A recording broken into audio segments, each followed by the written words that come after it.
Olá. Muito bem, então finalizando a jornada desse ano, a gente tem a apresentação do Wagner Freitas. Queria agradecer você por apresentar para a gente, Wagner, e passar a palavra para você. Tudo bom? Olá, boa tarde. Eu sou Wagner Freitas, sou orientado pelo Eduardo pela Nóbrega e o Vinícius Souza. Nessa apresentação, vamos falar sobre o uso das leis de escala para a determinação de potenciais magnetocalóricos em ligas metálicas. Bom, ao observar essa barra magnética, podemos tirar algumas conclusões. Primeiro é que ela atrai metais. Segundo, que essa capacidade vai decaindo com o aumento da temperatura, né? Terceiro, que a partir de uma determinada temperatura, né, essa propriedade ela deixa de existir. Certo? Contudo, outras propriedades surgem com sua intensidade máxima, como a sensibilidade magnética e o calor específico. Uma coisa interessante é que esses comportamentos também são observados em outras ligas, né? E assim a gente pode caracterizar os diversos potenciais termodinâmicos próximo a essa faixa de temperatura, certo? Utilizando as leis de escala.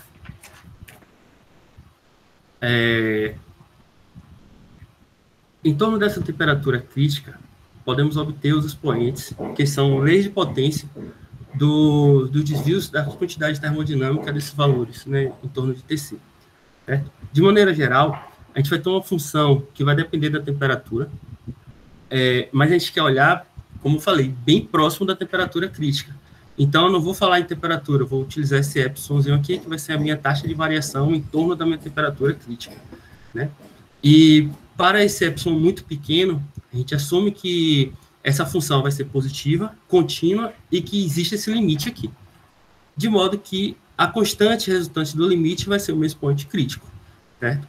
Agora, nós vamos falar de algumas funções que dependem da temperatura e dos seus respectivos expoentes críticos. Bom, o primeiro é o expoente beta, que vai estar associado à energia livre de Gibbs, ou que vai estar associado à magnetização.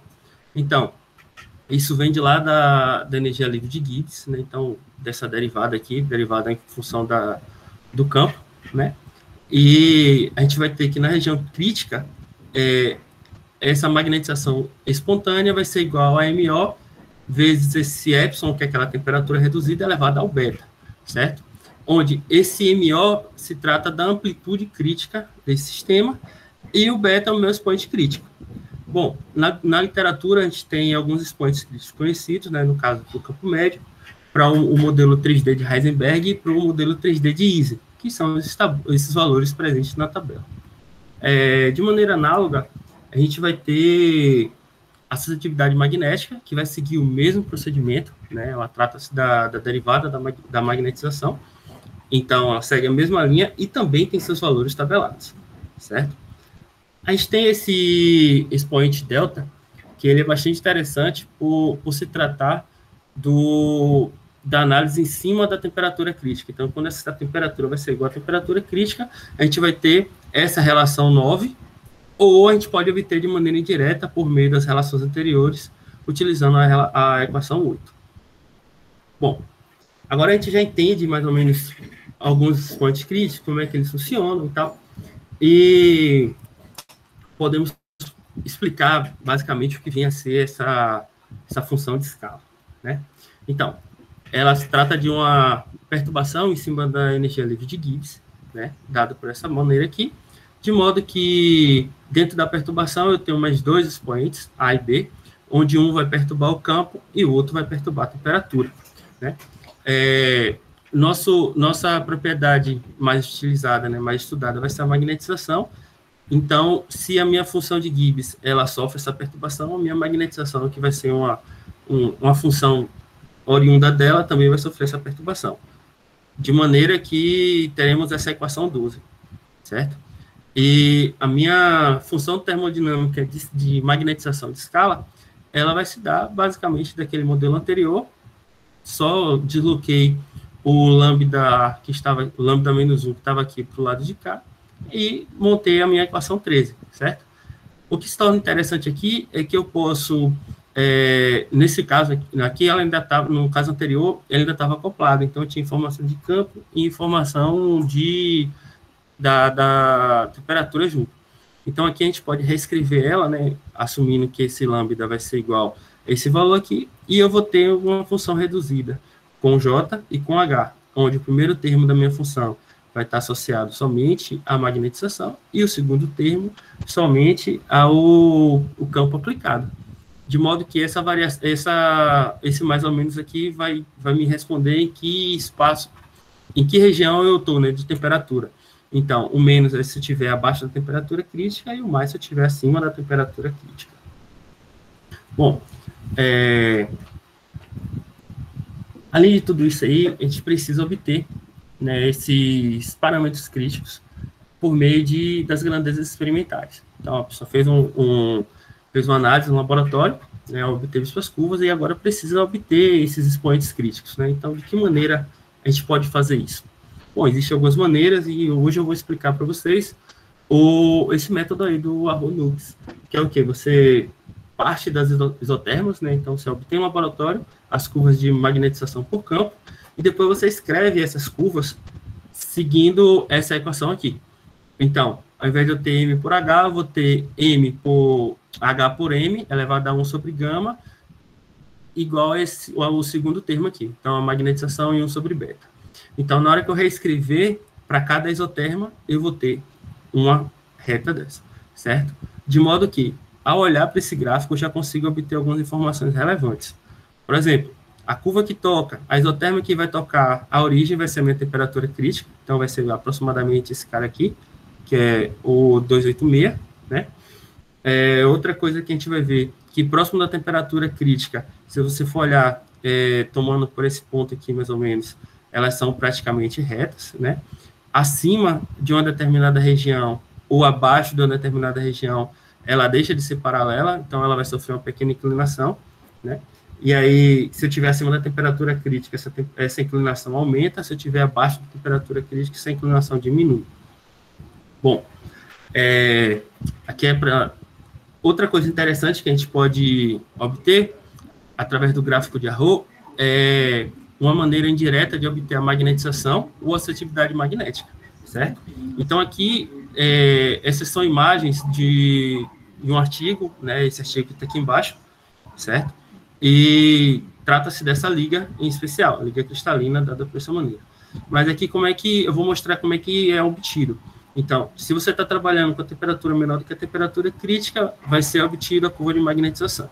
Acima da temperatura crítica, você obtém a seletividade magnética, certo? Então, basta aplicar essa relação aqui e você tem os dados. Por exemplo, no primeiro caso, eu tenho que prolongar, né? Então, como é que a gente vai fazer isso? Eu faço uma extrapolação linear dessas curvas aqui de cima, certo? E eu vou obter a minha magnetização, ou seja, se eu pegar aqui e prolongar esse cara até o ponto onde M por H é igual a 0, eu vou chegar mais ou menos aqui. Então, vamos dizer que seja 2,5, certo? E aí, se eu aplico isso com expoente conhecido, no caso, o expoente do campo médio, que vai ser igual a meio, então, se eu pegar aqui esse 2,5 elevado a meio, eu vou ter igual a 1,58. 1,58 vezes 10 vai ser exatamente 15,8, que é o ponto da primeira bolinha aqui. E isso eu estou falando para a temperatura de 140 kelvins. Note que eu estou aqui na temperatura de 140 kelvins e eu tenho o primeiro ponto. A mesma coisa vai acontecer para os demais, até chegar à temperatura crítica. Na hora que chegar à temperatura crítica, eu faço esse segundo modelo aqui. E aí eu vou obter a parte seguinte aqui, certo?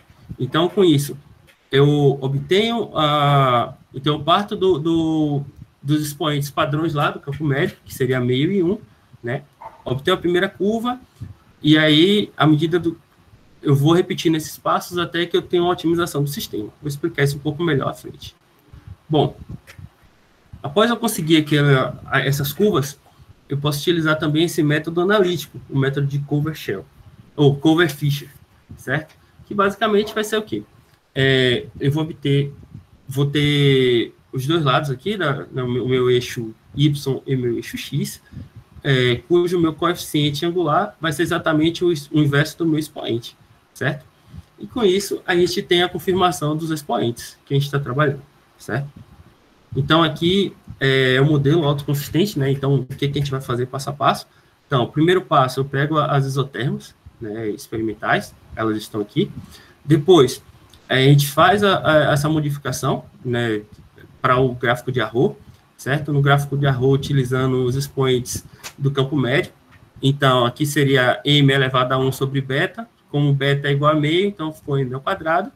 E aqui seria m por h, que eu acabei cortando aqui, m por h elevado a 1 sobre gama, certo? Então, eu saio daqui, obtenho esse gráfico aqui utilizando esses expoentes do campo médio. Depois daqui, a gente faz a construção desse segundo gráfico, né? Então, cada reta dessa vai me gerar um ponto, certo? E aqui, com esse gráfico pronto, eu vou tomar os valores da magnetização e da sua derivada, e da suscetibilidade e a sua derivada, e obter essas duas retas. Ao obter essas duas retas, o coeficiente angular de cada uma delas corresponde ao meu expoente, certo? Então, eu vou fazer isso aqui no primeiro momento. Oi? Vai. Você tem mais 5 minutos. Tá. Então, faço aqui no primeiro momento, obtenho o primeiro parâmetro beta e gama. Aí a gente pega esses dois parâmetros, utiliza aqui no gráfico de Arrow e repete todo o procedimento. Isso vai ser repetido até que o parâmetro beta e gama se torne uma constante. Nesse momento, aí a gente efetivamente tem os novos parâmetros associados ao sistema, certo? Então, para aplicar essa técnica, a gente utilizou um book de Gadolini, né? Então, aqui são os valores experimentais que nós tínhamos, certo?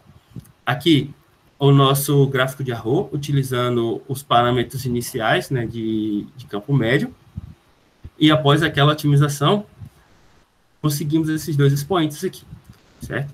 E conseguimos o gráfico de suscetibilidade e de magnetização e suscetibilidade, certo?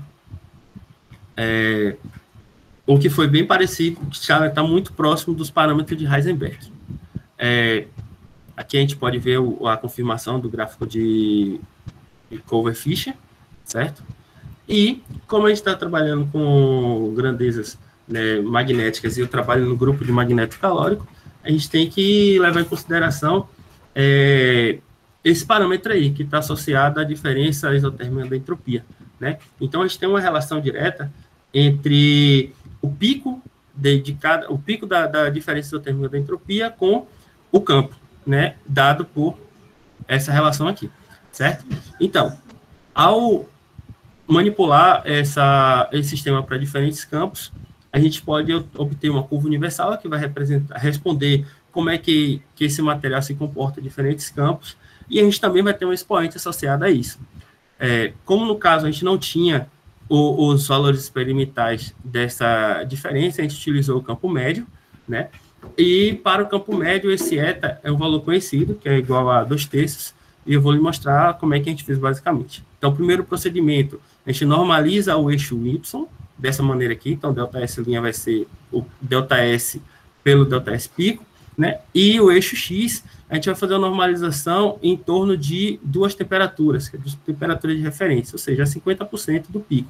Então, eu tenho o meu pico aqui, eu pego 50% do pico de cada lado. Então, TR1 vai ser o 50% do lado de cá, TR2 50% do lado de cá. E aí, a gente faz esse gráfico, faz essa montagem aqui, e teremos essa situação. Então, note que aqui eu tenho o gráfico puro, né, com as isotermas. Aqui eu tenho renormalização no eixo Y e no eixo X, e aqui eu vou ter automaticamente uma curva que vai representar todo o meu sistema. Então, a grande vantagem disso aqui é que, caso eu não tenha a curva, o campo, né, no laboratório, eu posso descrever como seria o comportamento por meio dessa curva universal. Uma vez tendo essa curva universal, eu vou ter os meus ΔS de pico pelo meu campo aplicado, que vai dar dessa maneira aqui, e eu vou extrair meu expoente, que também vai ser o coeficiente angular desse cara aqui. Que, no caso, bateu com o que era esperado, né? Deu 0,66, que é o eta característico do campo médio. Como a gente utilizou, como eu falei, né? A gente não tinha os dados para o Gadolini nesse caso, então a gente utilizou uma modelagem para o campo médio e obtemos esses resultados. Bom, em conclusão, o que a gente tem é isso aí.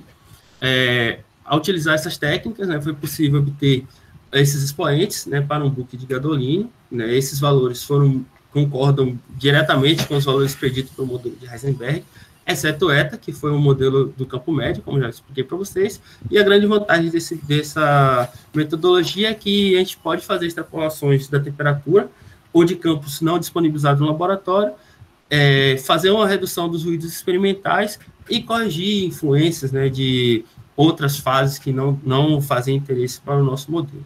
Bom, essas aqui são algumas referências e o nosso agradecimento, né, à agência financiadora e à instituição e a vocês que esperaram pacientemente até agora. Muito obrigado. Muito obrigado, Wagner. Vamos abrir agora para perguntas. Alguém tem alguma pergunta para o Wagner? Bem, enquanto não sei se o pessoal vai fazer, eu tenho uma, Wagner. Deixa eu só abrir a câmera aqui. Sim. Pode falar. O método que você introduziu pareceu bem interessante. Bem, pelo que você expôs ali, de fazer predições dos modelos experimentais, quais são os outros compostos que vocês estão interessados em trabalhar com esse método? Como? Quais são outros compostos, outros sistemas, no caso, que vocês pretendem trabalhar com esse método? Então, a gente trabalha no grupo com materiais amorfos, né, materiais com propriedades magnéticas amorfas, né, materiais amorfos com essas propriedades, né, e eles são, sim, à base de gadolínio, mas, no momento, a gente não conseguiu obter, né, outras ligas, né, então a gente está em processo de conclusão dessas demais ligas, por isso que eu não coloquei aqui ainda. Entendi. Não, tudo bem, então, obrigado. Mas, assim, basicamente, o que eu apresentei aqui foi uma técnica, né, que pode ser utilizada principalmente pelo pessoal da faculdade, né, pessoal que trabalha com os experimentalistas aí, de plantão, que você consegue fazer previsões, né, numéricas, assim, de uma maneira não tão complexa assim. Sim. Pô, obrigado. É isso mesmo. Alguém tem mais alguma pergunta? Bem, não tendo, queria agradecer a você, Wagner, por apresentar aqui, por se dispor a falar com a gente. Eu que agradeço. E agora a gente vai finalizar a jornada. Queria agradecer a presença de todos. Não sei se o professor Rudney ainda está aí, se ele quer falar alguma coisa que ele fez na organização, enfim. Ainda está aí. Não, estou aqui, mas não tem que falar nada muito especial, não. Agradecer a presença de todos, né? Eu acho que foi muito bom. Teve umas apresentações aí excelentes, hein? Gostei bastante. Então, de parabéns, né? Então, vai ter disponibilizado no YouTube, né? No nosso canal do YouTube. Vocês podem rever as apresentações de novo lá dos seus colegas. Exatamente. E espera um pouquinho, sim, porque é gravação pra caramba que a gente tem. A gente vai botando com calma no YouTube, fazendo playlist para cada linha de pesquisa, para o que a gente espera. Nos próximos, assim, até janeiro rola, gente. Até janeiro rola. Deixa aí, dá pra gente descansar também. E Rui, eu acho que vale a pena reforçar que qualquer crítica que possa vir para reportar pra gente, né? Para que a gente possa melhorar. Beleza, se quiser xingar a gente, falar alguma coisa aí, reclamar da organização, tem e-mail lá no nosso site, no site da jornada. E, enfim, manda para o PPGS também a reclamação, pô, eles caminham pra gente. Tudo bem? Porque a ideia é repetir de novo o ano que vem, né? Não sei exatamente em que formato vai ser. Como é que vai ser. Mas vamos com certeza até a terceira jornada e assim por diante, né? Então vai aperfeiçoando, né? Acho que funcionou muito bem do jeito que vocês fizeram. Agradeço, então. Eu vou finalizar aqui. Obrigado. Finalizar a gravação.